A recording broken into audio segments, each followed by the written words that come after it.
Hi guys, sorry to interrupt your viewing, but please subscribe to the channel and like this video. Thank you. The clink of champagne glasses sounded like 1,000 tiny knives scraping against my eardrums, every note high and sharp enough to make me flinch.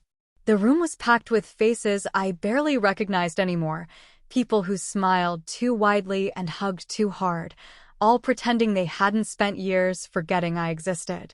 The chandeliers threw shards of golden light across the marble floors, and the whole place smelled like expensive perfume, wilting flowers, and the cheap desperation of people clinging to old glories. I had told myself I was just here to be polite, to play the good daughter one more time, to give her a birthday she could brag about to her bridge club or her church ladies. I had told myself I could survive it. I had rehearsed my smiles in the mirror, smoothing out the bitterness from my mouth, swallowing the anger like it was another dry pill that would stick in my throat but eventually go down. Mark was working the room like a politician up for re-election, shaking hands, laughing too loud, throwing his arm around old family friends like they had some damn bond that the rest of us didn't.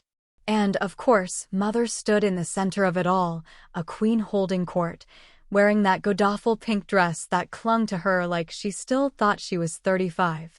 She had never been able to age gracefully. She fought it like she fought everything else she couldn't control.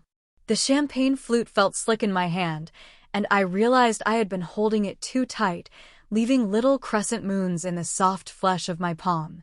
I loosened my grip and smiled at the woman next to me, Mrs. Delaney, I think, or maybe her daughter. It had been too long, and nodded along to some half-heard gossip about SOS divorce and the scandal of a new tattoo at their age. Then, like a conductor stepping up to the podium, Mother clinked her glass with a long, manicured finger. The room fell into a hush so thick it was almost reverent. I knew what was coming. I knew it the way you know the second before a car crash that you're going to be hit and there's not a damn thing you can do about it. I just want to take a moment, Mother began, voice rich and syrupy sweet, the kind of tone she used when she was about to deliver a sermon, to thank all of you for being here today to celebrate with me. She beamed around the room like a benevolent monarch. But most of all, I want to raise a glass to my favorite child, the one who actually made me proud. There was a ripple of polite laughter, the kind that people offer when they're not sure if something is a joke or just mean. I felt my face go hot, like someone had slapped me. My vision tunneled for a second, everything narrowing down to her smug, satisfied smirk. She turned her glass toward Mark, who gave a bashful, humble shrug that fooled absolutely no one. Everyone laughed. Everyone but me. Inside my jacket pocket, the letter crinkled, a reminder that I was not as powerless as she thought. My fingers brushed the edge of it, feeling the embossed seal, the heavy paper, the official weight of it. I thought about staying seated. I thought about swallowing it down like I always had, smiling through gritted teeth, telling myself it wasn't worth it, that nothing ever changed, that making a scene would only give her more ammunition to call me ungrateful, dramatic, a disappointment. But then I thought about every Christmas I had spent pretending the gifts she forgot to buy me didn't hurt. Every birthday where Mark got a party and I got a cake from the grocery store if she remembered at all. Every parent-teacher conference where she only showed up if he was getting an award. Every goddamn moment I had spent trying to earn a scrap of affection from a woman who could barely look at me unless she was criticizing something about me. The music still played softly in the background, some lazy jazz number nobody was really listening to. The murmur of conversation started to rise again, people relieved that the awkward moment had passed and they could get back to pretending everything was perfect. I stood up, the chair scraping against the marble with a sound so loud and jarring it killed the music dead. Every head in the room turned toward me, curious, expectant, a little uneasy. Even Mark stopped his glad handing to look over, eyebrows raised like he was wondering what kind of scene his loser sister was about to make. I pulled the letter from my pocket with deliberate slowness, feeling the weight of the moment settle on my shoulders like a winter coat. My heart was hammering so hard in my chest I could barely hear anything else, but my hand was steady. My voice, when it came, was steady too. "Funny," I said, walking across the floor toward her, my heels clicking like a countdown. "Because this came for your favorite yesterday." I held the letter out to her, and for the first time in my life, I watched her hesitate before reaching for something. Her hand trembled as she took it, the glass in her other hand tilting dangerously. The silence was a living thing now, breathing against my skin, pressing in from all sides. And I smiled, just a little, as the first crack formed in her perfect porcelain facade. When I was 8 years old, I already knew the exact look my mother gave when she was proud, and even back then, I understood that it was a look I would rarely, if ever, see pointed in my direction. The first time I really noticed it was the summer after 2nd grade, when Mark won the Little League championship and came home with a shiny plastic trophy that might as well have been a solid gold Oscar the way she fawned over it, lifting it into the air like it was some divine relic sent from the heavens to bless our humble home.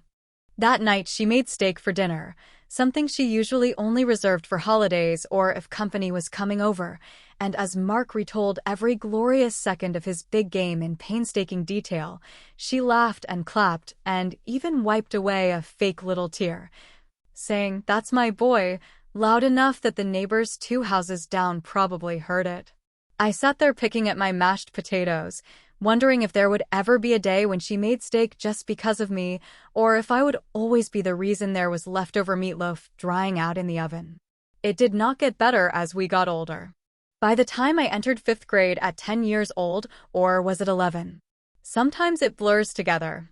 Mark was already a full-fledged golden boy, getting certificates and medals at every assembly, while I quietly lined up with the other kids who were just fine. Not great, not terrible, just there.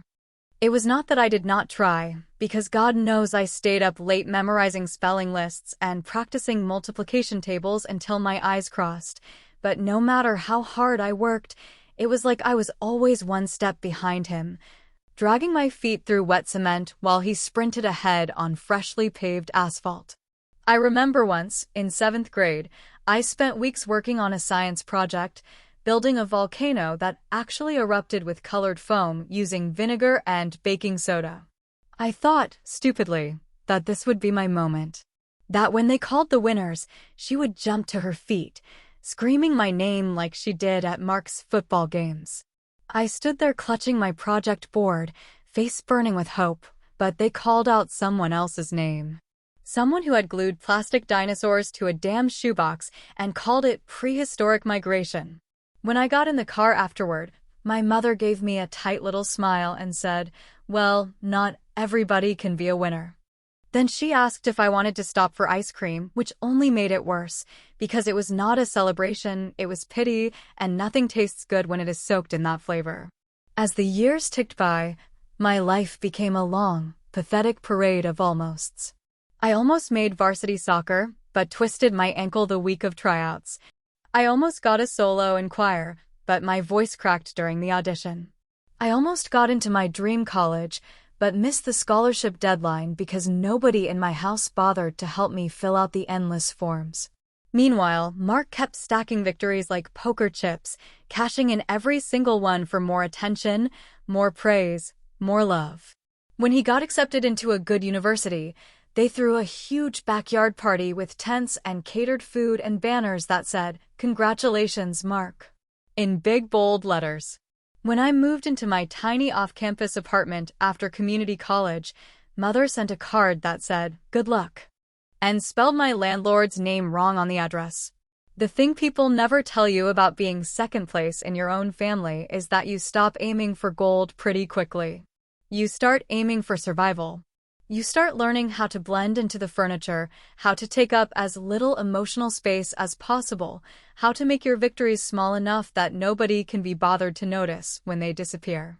I learned to be proud of stupid little things like getting through a dentist appointment without crying, or changing the oil in my car by myself because Mark was too busy to help me and Mother thought those kinds of things were not worth learning. I learned to stop showing her my report cards. I learned not to expect her to come to school plays or art shows or even birthday dinners because Mark's football practice or fraternity events or work functions always took priority. You think you get used to being invisible. You think that if you lower your expectations far enough, it stops hurting, like how they say nerves die off when they are exposed to enough damage over time. But the truth is, you never get used to it.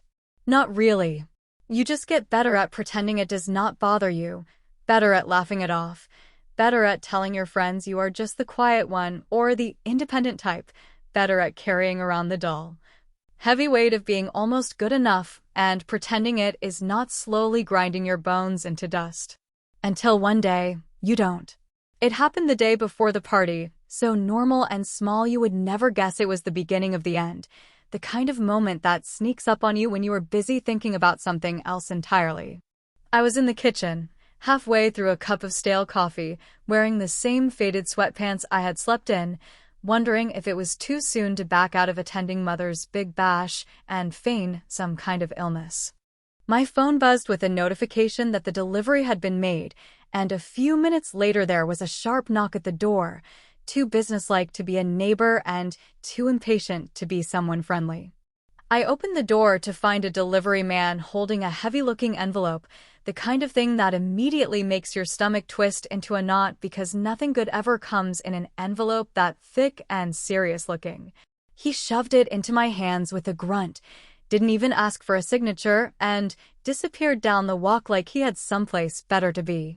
I glanced at the label, and my breath caught in my throat when I saw Mark's name in big bold letters, right under my own address. At first, I thought it had to be a mistake, that somehow the post office or the sender had screwed up, because Mark lived across town in a sleek condo he had decorated to look like a restoration hardware showroom, all neutral tones and overpriced furniture. But there it was, clear as day, Mark Edward Simmons, care of Laura Simmons. I held the envelope like it might burn me, debating whether to open it or toss it on the counter and forget it existed, because even after everything, even after 38 years of second place, I was not the kind of person who snooped through other people's mail. That had always been the line I told myself I would not cross, even when the temptation was almost unbearable. But the envelope was heavy in my hands, practically humming with importance, and before I could talk myself out of it, my thumb slipped under the seal and tore it open with a low ripping sound that seemed too loud in the quiet of my kitchen. Inside was a letter, thick creamy paper stamped with a law firm's watermark, and as I scanned the first few lines, the words blurred together before snapping into horrifying clarity. Bank fraud. Embezzlement. Pending criminal investigation. The kind of phrases that do not belong in the same universe as birthday parties and champagne toasts. Mark, the perfect son, the golden boy, the family's shining example of success, was being accused of siphoning funds from the very business mother loved to brag about, the one she never stopped telling everyone Mark had built with his honesty and hard work. It was all right there in black and white, detailed records of shady transactions, unauthorized withdrawals, and blatant, bold-faced theft masked under the veneer of a booming company. I sat down hard at the kitchen table, the letter spread out in front of me like some ancient curse finally come to collect. My heart was pounding so fast it felt like a drumbeat against my ribs, and my hands shook as I picked up the pages again, reading and rereading the same damning words, hoping I had misunderstood, that it was a mistake, a mix-up. Anything but what it obviously was. The first wave that hit me was pure, raw anger, a hot flash of rage that made my vision blur again, because how dare he sit on his throne built on lies while I spent my whole life being treated like the family's shameful secret? How dare he reap all the rewards while I was left scraping together crumbs of approval from a woman who barely acknowledged my existence unless it was to find fault in it? Then the second wave came, doubt, fear, guilt, all the ugly emotions clinging to me like static. I could pretend I had never seen it. I could seal it back up and hand it off like nothing had happened, keep my mouth shut, and let the status quo roll on, let Mother have her perfect son and her perfect birthday. Let them both continue to live in the comfortable lie they had built brick by brick over the years. But there was a different voice inside me, louder and stronger than the fear, a voice that sounded suspiciously like the 8-year-old version of me who once stood at a Little League game, clutching a participation ribbon while everyone else cheered for Mark's home run. That voice said, "No more." That voice said, it's time she saw the truth, the real truth, the whole ugly truth she refused to see because it was easier to pretend. I pictured Mother's face when she read those words, imagined the way her smile would falter, the way the color would drain from her cheeks, the way her hand would shake just a little as the full weight of her misplaced pride settled onto her narrow, brittle shoulders. And I hesitated because some small, broken part of me still wanted to protect her, still wanted to shield her from the worst parts of her golden boy, even if she had never done the same for me. But then I remembered. I remembered every Christmas morning where Mark's gifts were stacked halfway to the ceiling and mine were shoved into a corner like an afterthought. I remembered every school play where she forgot to show up, every parent-teacher conference she skipped, every offhand comment about how Mark was the real achiever in the family. I remembered how she never hesitated to humiliate me, to belittle me, to remind me over and over again that no matter what I did, it would never be enough. And I realized I did not owe her my silence. Not anymore. But then I remembered, she never hesitated to humiliate me. The moment I stood up, the entire room seemed to hold its breath, as if every person there had just realized they were witnessing the start of something they could not quite name, but knew they would not forget. My heels struck the marble floor like a gavel, each step deliberate, echoing through the suddenly too quiet space, where fake laughter and half-drunk conversation had just moments ago filled every corner. The letter, slightly crumpled now from how hard I had gripped it, felt like it weighed 10 pounds in my hand, but I refused to falter, refused to let any trace of hesitation show on my face. Mother's eyes locked onto mine across the room, and for the first time in what felt like a lifetime, I saw something crackle through her polished exterior, a flicker of uncertainty, a sliver of fear. Like maybe she finally understood that whatever game she thought we were playing, I was not following her rules anymore.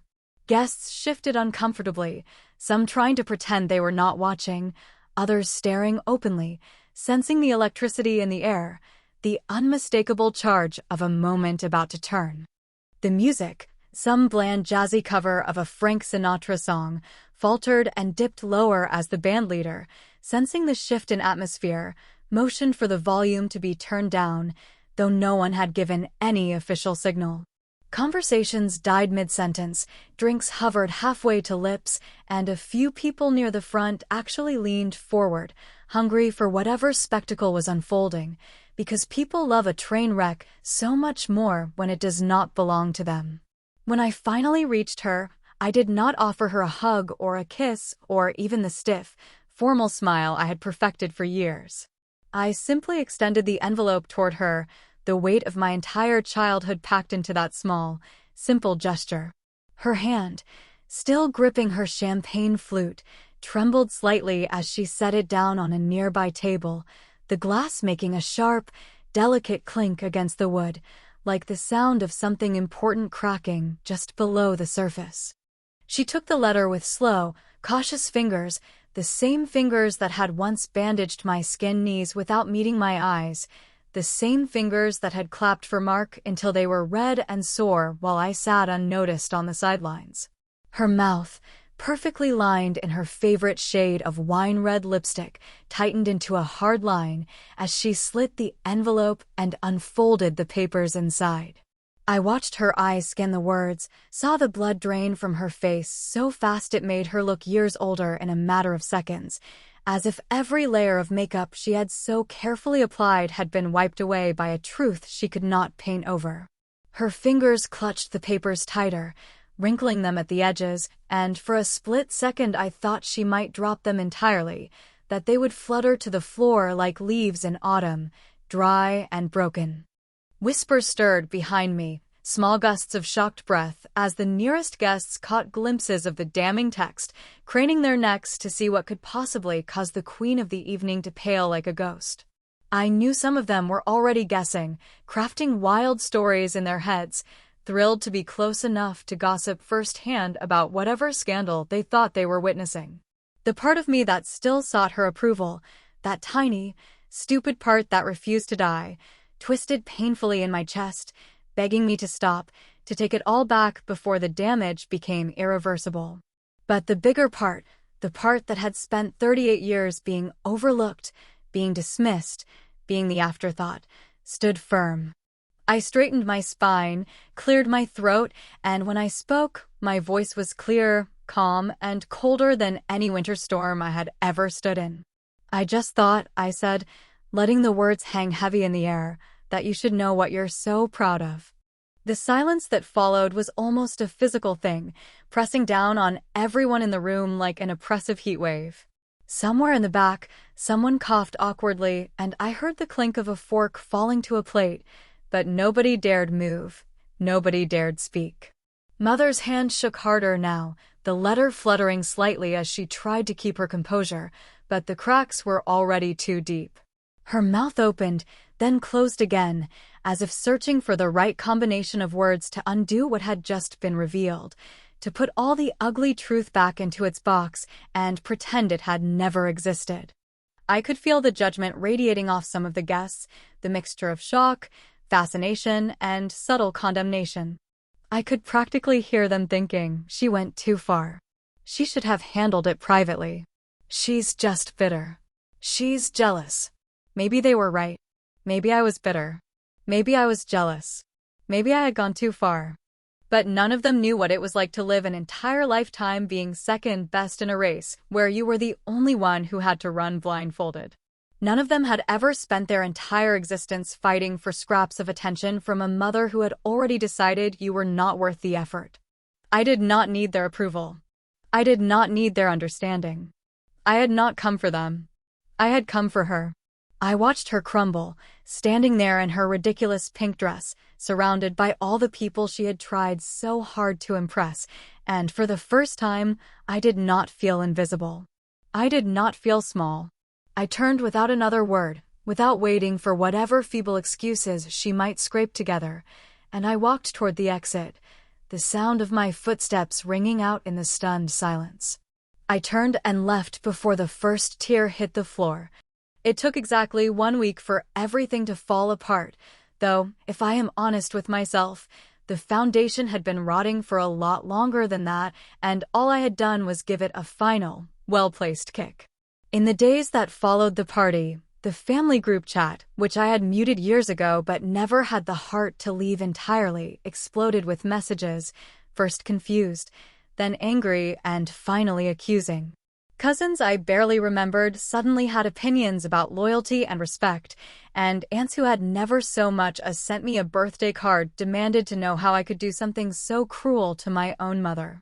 Mark, for his part, went predictably silent, not even bothering to deny the allegations once the investigation became public and the local paper ran a tiny, humiliating piece under the business news section, buried between articles about property taxes and new library hours. His lawyer, because of course he already had one lined up, issued some canned statement about misunderstandings and clerical errors, but the tone was defensive, not convincing, and anyone with half a brain could see the writing on the wall.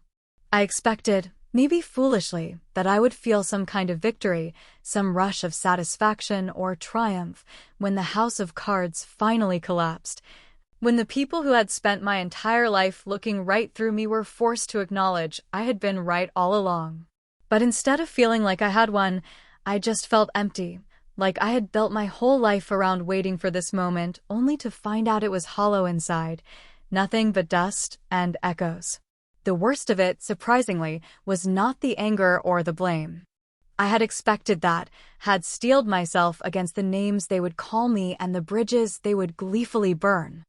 No, the worst part was the silence, the heavy, aching silence from the people I had once foolishly hoped might reach out and say, "I'm sorry. We were wrong about you." That silence hurt more than all the furious texts and cold shoulders combined, because it confirmed what I had always suspected but never wanted to admit.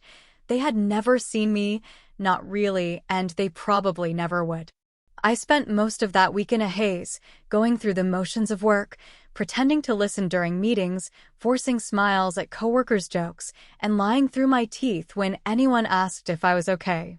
Nights were the worst, when the house was too quiet and every corner seemed stuffed with memories I did not want to unpack, memories of birthdays forgotten, performances unattended, small victories ignored in favor of Mark's endless, shiny achievements.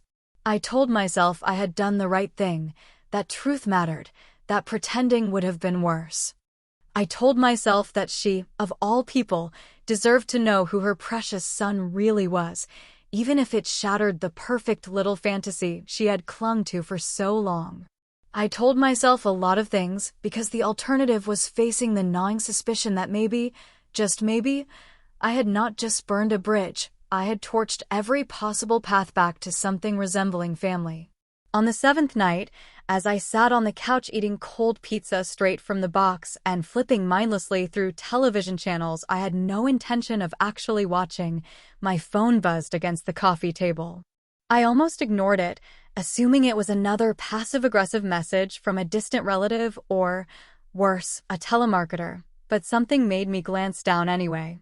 It was a voicemail notification. From her.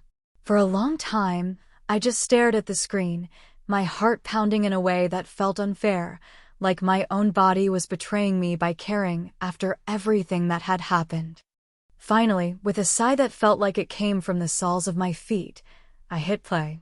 Her voice was soft, unsteady, nothing like the sharp, commanding tone I had grown up with, the voice that could cut glass and expectations in the same breath. She sounded small. "Laura," she began, and there was a long pause, the kind of pause that made me wonder if she had almost hung up, if she had nearly lost her nerve. I just wanted to say, maybe I got it wrong. Maybe I got everything wrong. Another pause, longer this time, so long I thought she might have disconnected. Then, almost too quiet to hear, she added, "I don't know how to fix it. I don't even know if you'll want me to. I'm sorry. I'm sorry if I made you feel like you weren't enough. You always were. I was the one who wasn't." The message ended with a soft click, and the silence that followed was deafening.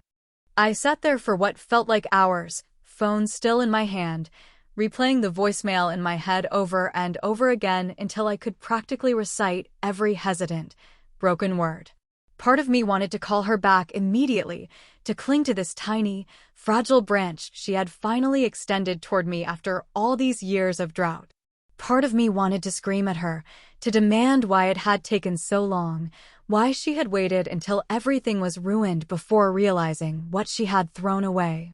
Mostly, though, I just sat there, paralyzed by the knowledge that no matter what I did next, nothing would ever be the same again.